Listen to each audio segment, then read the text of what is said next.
Let's start there because they lose to Michigan. People are talking about, Kirk Herbstreit's talking about maybe Ohio State should play somewhere else so their fans don't boo Ryan Day out of the stadium. And then they just house Tennessee. Your thoughts on where this team sort of got it together after the Michigan loss? Well, I think it starts with kind of looking at the season as a whole for Ohio State, right? And I think sometimes a loss, especially a loss like that late in the season to a rival, can really cloud a lot of things just because of kind of how it happened, the shock of it.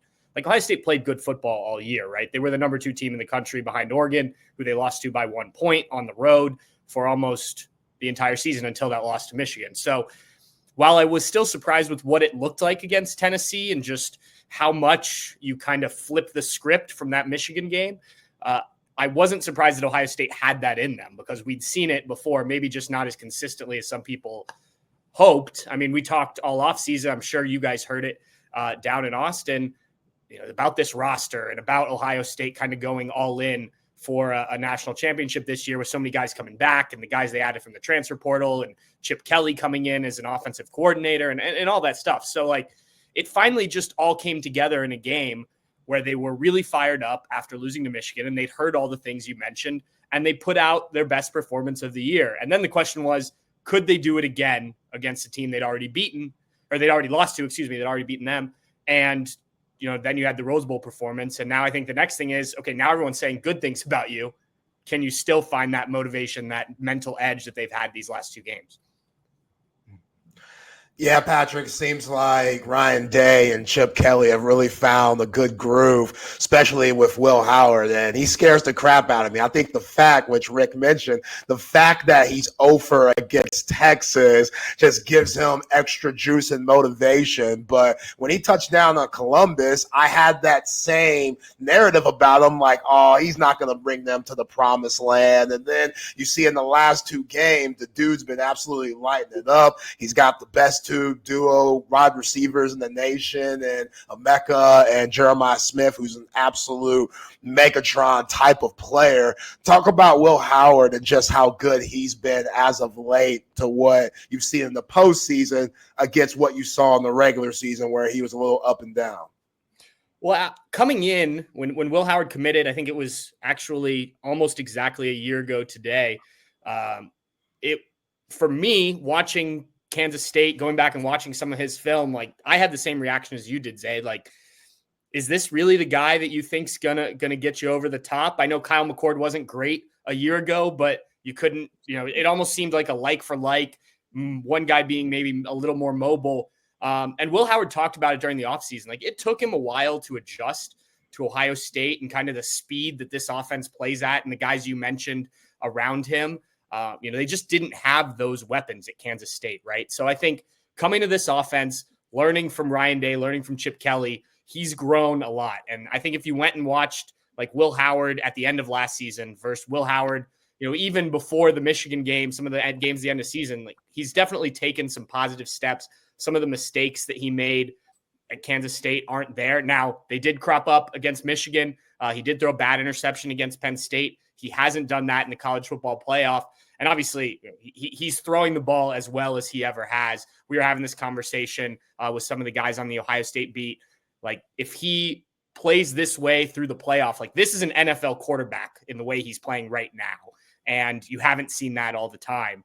He has to keep doing it, I think, for his stock to continue to rise. And this will obviously be his toughest test against this Texas secondary. But I've been really impressed. Like I said, I wasn't necessarily a believer coming into the season. I thought he was good enough with weapons around to just kind of be a game manager, but he's proven to be more than that so far.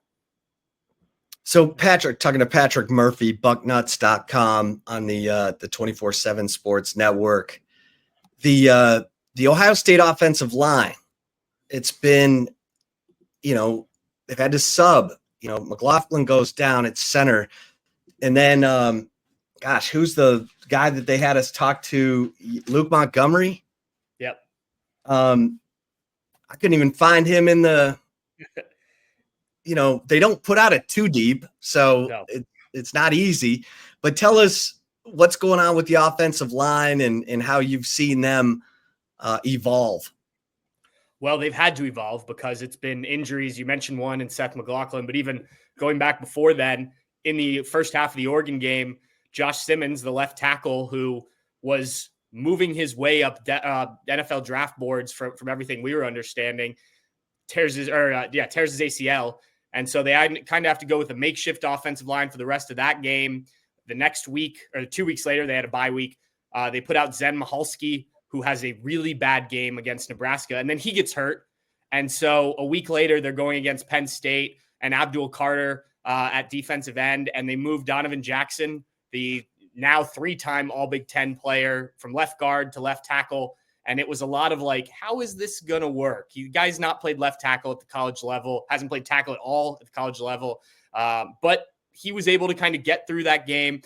They put Carson Hinsman, who was the starting center all of last season and hadn't played much at all this year after Seth McLaughlin came in. They put him at left guard, and that started to develop some chemistry. And then right before the Indiana game, 2 weeks left in the season, as you mentioned, Seth McLaughlin tears his Achilles in practice, and they have to reshape the offensive line again.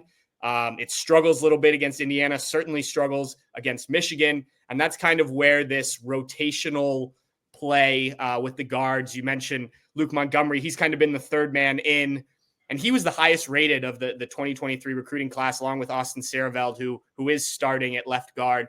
But Tegra Shabola has been the right guard all season. He rotates out. Sometimes Austin Sareveld will move over to right guard mid-game. I actually wrote about this morning, the rotation at guard, if people are interested in reading a bit more about it. But I didn't think it was a good idea. To me, like, you're rotating offensive linemen in the college football playoff, but it has worked. Credit to them. I talked with offensive line coach Justin Fry before the Rose Bowl, and he kind of explained it as like, look, we do this in practice, and it was just a matter of like getting these guys in the right headspace to go do it during the game. And the message really was like, look, just go out there and win. Like, that's all that matters at this point in the season. And so they've been able to make it work. One of the reporters, when we were talking to him, asked, like, is this something that could be the new age of offensive line with how defensive linemen substitute so frequently? And he was like, well, you have to have the guys to do it, right? Surprisingly, because Ohio State's offensive line recruiting hasn't been as good as some of their other positions, they have had the guys to do it, at least so far. Again, I'll go back to it. Texas D-line certainly in the mix for one of the toughest Ohio State will have faced this season. Yeah. Patrick, Jeremiah Smith's good as advertised. You hear so many different scouts that say if he was eligible to enter the draft here in 2025, he would be the unanimous number one pick, which says a lot for a kid that's 18 years old. I saw him do an interview with Holly Rowe, and he showed his hand size, which he wears like 3X-size gloves. And it's like, man, this dude's just an absolute freak. But talk about just him and his progress through the year, because I love me some Colin Simmons. I think Colin Simmons stole that Sean Alexander Award from him, which that's another storyline in this game. But again, Jeremiah Smith, as good as he is, talk about what you've seen with him throughout the season and just how good he is to our listeners. It's funny you bring that up. That was certainly a topic of conversation when it happened, and now here we are. These two are going to meet, but a couple things with Jeremiah. First, I think I say this every time I get asked about this. I've said it on similar podcasts each of the last couple of weeks with the playoff. Like, he's a guy who I think people will look back on that got a chance to see him live, and Texas fans will obviously get a chance for that here in the coming days, to look back and say to their kids or other people, like, I saw that kid do this as a freshman, because there's been a lot of those moments for him. And obviously being a wide receiver, it presents that opportunity, right, to, be like an Odell Beckham or guys like that, have that flashy play. He's certainly done some of that. And I think, you see it on TV, it's one thing, but seeing it in person is another. And, we'll see what happens, how the Texas secondary handles him. But so far, no one has been able to completely eliminate him in games. I will also say that, going back to the freshman of the year thing, when he was asked about that, like, the first thing he said was, well, Colin's a good player too, and that's kind of the humbling nature of him. And I think for a kid who's been told since he was 7, 8, 9 that he's maybe the best receiver prospect to come out, and then he comes to Ohio State as the number one player in the country and is doing what he's doing, like it'd be pretty easy. I can only imagine. I've never been in that sort of situation, but to start to let it get to your head, maybe you don't work as hard. You start to, accept some NIL deals and think you're, hot stuff and all that. And he's put his head down. He's gone to work. I think when he has talked to the media, he's been very professional about it, but it hasn't been too much. I think Ohio State's done a good job with that. But yeah, I mean, look, Ohio State, as I'm sure you guys know, they've produced a lot of good wide receivers recently, right? And he's the first one to have any sort of major impact like this throughout his entire freshman year. Garrett Wilson, Marvin Harrison, Jack Smith, and Jigba each had like bits and pieces, came on at the end. But he's physically ready to play at this level. And as you mentioned, maybe even the next level. He's got the skills. And then I think you add that work ethic in there to just be better. And, I think there's also some self-belief in there as well, right? You got to have that too to play that position. So it's the right recipe. I think, I don't know how you draw up, if you were in the video game creating a player at wide receiver, I think Jeremiah Smith is probably exactly what you would make of your wideout. I mean, there was like all kinds of, talk about Ryan Williams at Alabama going to Ohio State. What, anything to that? Yeah, I don't think so. I think it would surprise me to see guys leave Alabama, even with the year they had. But I will also say, Brian Hartline, the wide receivers coach, he really hasn't taken in, he likes to get them as high school recruits. Now, a guy like that, maybe, but it's not like the cupboard's bare for Ohio State. When Emeka leaves, Carnell Tate is really good. They've got some good young guys. Mylan Graham was one of the top kids also in Jeremiah Smith's class. So they're not out there actively looking for more wide receivers, I don't think. Well, what, this defense, I've said to Texas fans, this defense is this is Georgia. I mean, they've got the same personnel. So, how would you describe this Ohio State defense? It's funny. There's kind of two pivot points for this season. And for the offense, it was the Michigan game and kind of letting it all go after that. For the defense, it was that Oregon performance when they give up almost 500 yards, 32 points. They have that bye week I mentioned earlier after that game. And they really, what Ryan Day put it, re-engineered the defense. And I think the better way to put that is they let Jim Knowles, the defensive coordinator, who I assume most of your listeners remember from his time in Oklahoma State, be Jim Knowles. And I think he had to come in and kind of fit with Larry Johnson, their defensive line coach, veteran defensive line coach, and some of the other things that were kind of already in place. And I think that week off, they kind of looked at it and were like, no, let's let Jim Knowles do what has made Jim Knowles successful. Yes, they still are going to play mostly a 4-down defensive front, which Jim Knowles has kind of been more of a hybrid when he's had his say. But they started to do some things in terms of the blitzing, stuff like that made them, more dangerous. And they were already a highly ranked defense. The Oregon game is kind of an outlier statistically. But I think the combination of getting more pressure up front, which they weren't doing the first 6 weeks of the season, with a guy like Cody Simon at linebacker really growing into the position. He's a veteran in the program, but he hadn't played a ton, spent the last 2 years as kind of the rotational third guy. He kind of started to blossom into, he was the Rose Bowl defensive MVP. So you got that. And then the secondary was good. It did give up some plays against Oregon. But I think adding in that pressure up front really helped. And it's really kind of balanced out at the right time to kind of get things. And look, I think they've been more aggressive with some of the play calls too, at the right time, which I think is important. If you go back a couple of years ago, you mentioned Georgia when Ohio State played them in the Peach Bowl. They were aggressive with some of those calls at the wrong time, and they got burned for it. And now they are doing things, it's at least thus far, at the right times and kind of getting home when they need to. All right, Patrick, you're going to have to help me out a little bit. How do you pronounce my man on the edge? JT Tuimoloau? Tuimoloau. Tuimoloau. Oh, man. Tuimoloau. Okay. Yeah, I think him and Jack Sawyer, they've definitely upped their game. I think Jack Sawyer is one of the most underrated players in the nation. Talk about the 8 sacks that you saw against Oregon, because you play them the first time, you don't get to Dylan Gabriel at all. And I know that, most of the sacks came after the lead when you knew that Oregon was going to be putting it in the air. But still, Dylan Gabriel, he's been around a long time. He's quick. He's very, deceptive and stuff. Talk about just that game plan going into the Rose Bowl and how they made it hard for the Ducks. Well, I think it's certainly, as you said, getting a lead early, being able to pin your ears back and go. But I think just doing some different things with them. Early in the season, there was a lot of just, you rush at your man. And now they've done, this is going to sound silly, but like twists and stunts and things to just free those guys up a bit more. And then, as I mentioned, some of that extra pressure, Cody Simon was involved in that. But I also think it's just a mentality thing. JT Tuimoloau, Jack Sawyer were two of the top 5 defensive ends in their class 4 years ago, and they haven't consistently played like it. They both had moments and games and things like that, but you've started to really see them both come on here towards the end of this season at the right time.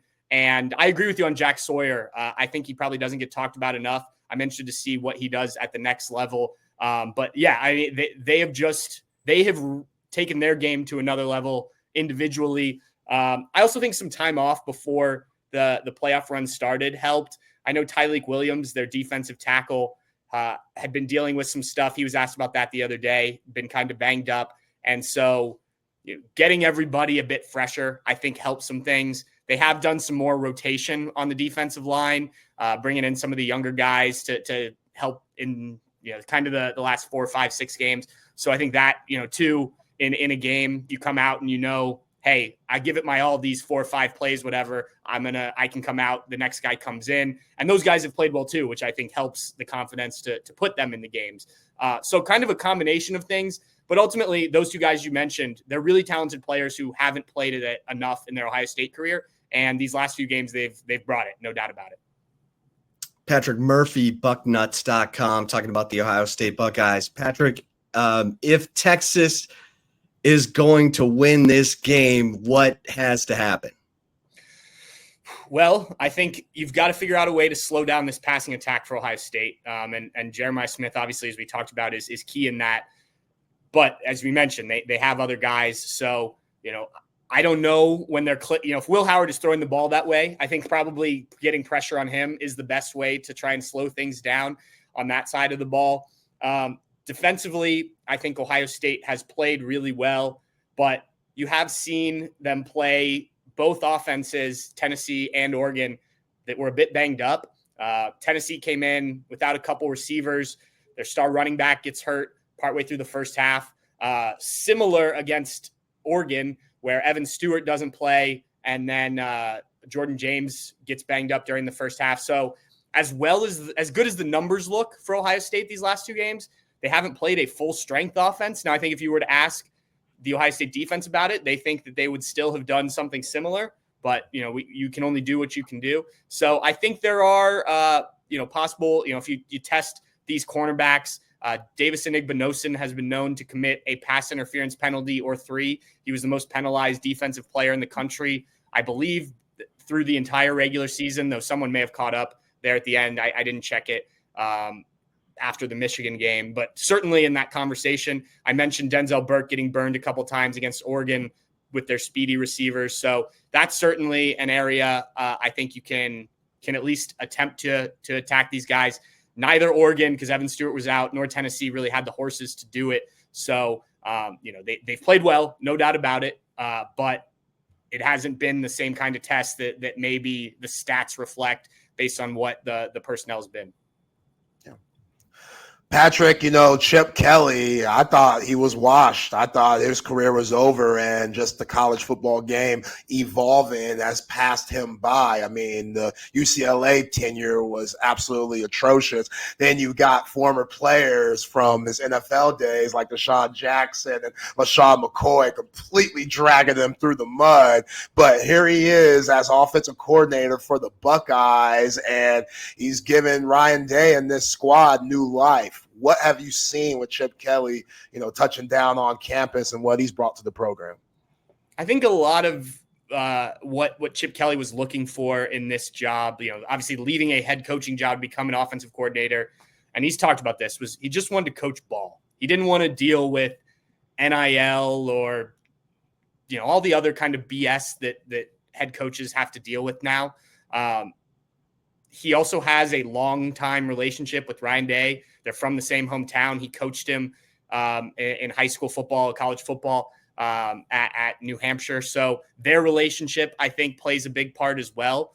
But I think mostly like when Chip Kelly can just focus on coaching football and delivering offensive performances, helping guys develop, like that's what he's good at, right? And I think you mentioned some of the NFL guys he worked with. I think that's why it didn't work in the NFL, especially once they gave him like GM power, was because that's not what Chip Kelly is. He's a guy who wants to draw up plays and work with it and figure out ways to make things happen on the football field offensively. And I think in Columbus, he's been able to do that.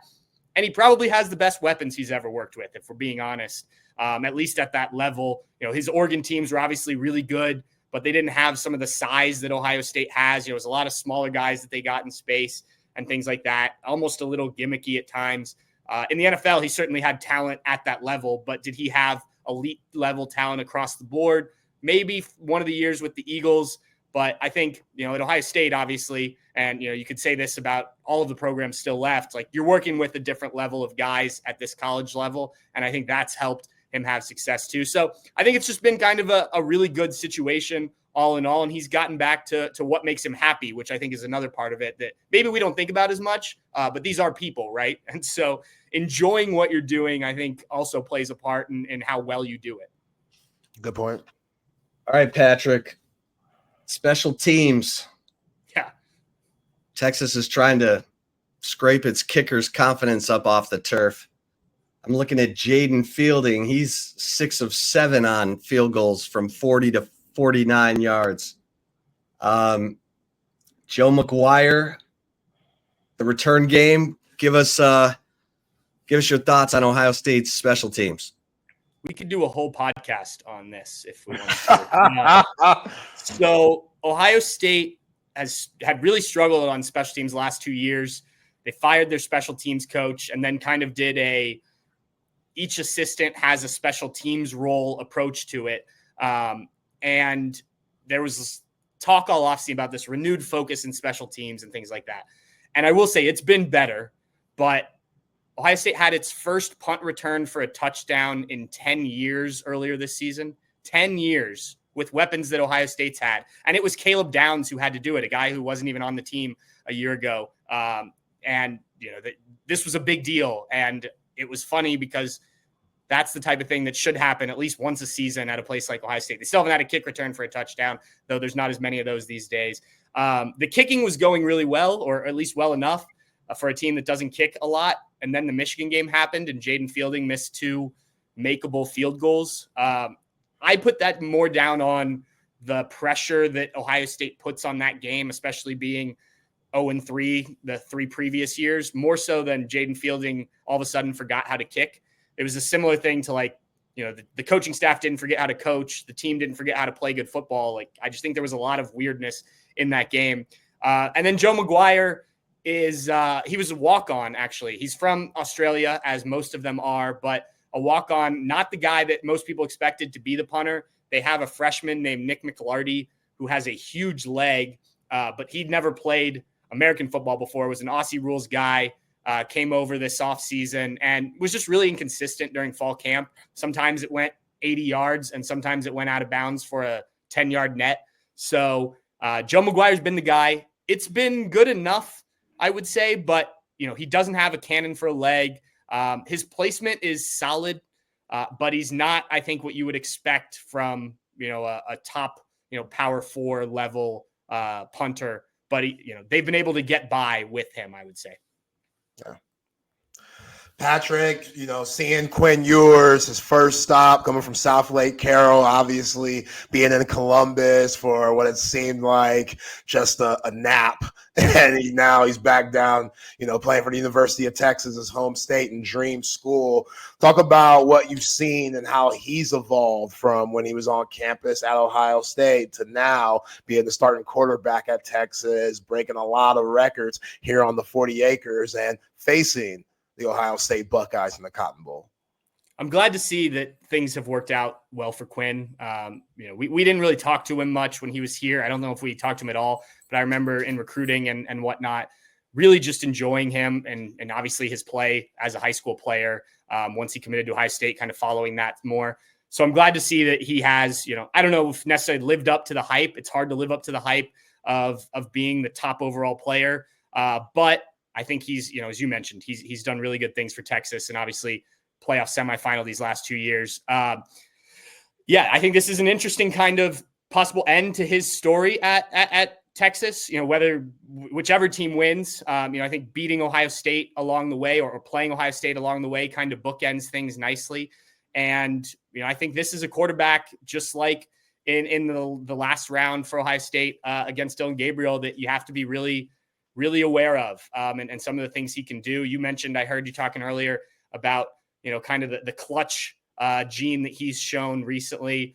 I think Ohio State fans obviously hope this isn't a close game. Texas fans probably the same the other way. But if it does come down to that, can he make those plays? Well, you've seen it from him. You haven't seen it as much from Will Howard because he hasn't had to make them as much. So I think that's an interesting kind of storyline if this game is a tight one. But yeah, I think Quinn's been great. I've seen kind of from afar the Arch Manning conversation. And again, I haven't watched Arch play or done a ton of that, but I think it's a little weird with a guy who's played as well as Quinn has. But I also understand that I'm not there every day and I don't see every play. I think Quinn's been really good. It would have been interesting to see had things gone differently and he'd stayed in Columbus or not reclassified and come a year later. How things had worked out if he were in Ryan Day's program and kind of the way that they've developed quarterbacks.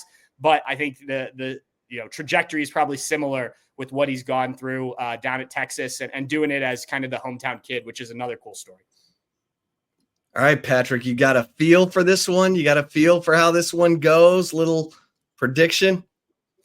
Yeah, I was talking to a couple friends over the weekend about this, and one of my buddies was like, there's no way that Ohio State doesn't win this game, right? Like it's going to look very similar to the last two. And I was like, well, I don't know that. Like everyone was so surprised when Ohio State looked that good against Tennessee, right? And then to back it up against Oregon. And we talked about, I think this is the best defense they've probably faced, certainly in the playoff, if not all year. And so, I haven't sat down and come up with a score prediction yet. We do that late in the week. But I would be surprised if Ohio State were to run away with this game like they have. I know Texas's games have both been relatively close in the playoff. So I expect a good competitive game. Now, I will say when I was talking with our Oregon guys last week, I said the exact same thing. So I'm not trying to curse anything or whatnot. But yeah, I think, for me, this is the game of this round. I think it'll be more interesting than Notre Dame, Penn State. And, I expect a tight one and a fun game for both sides.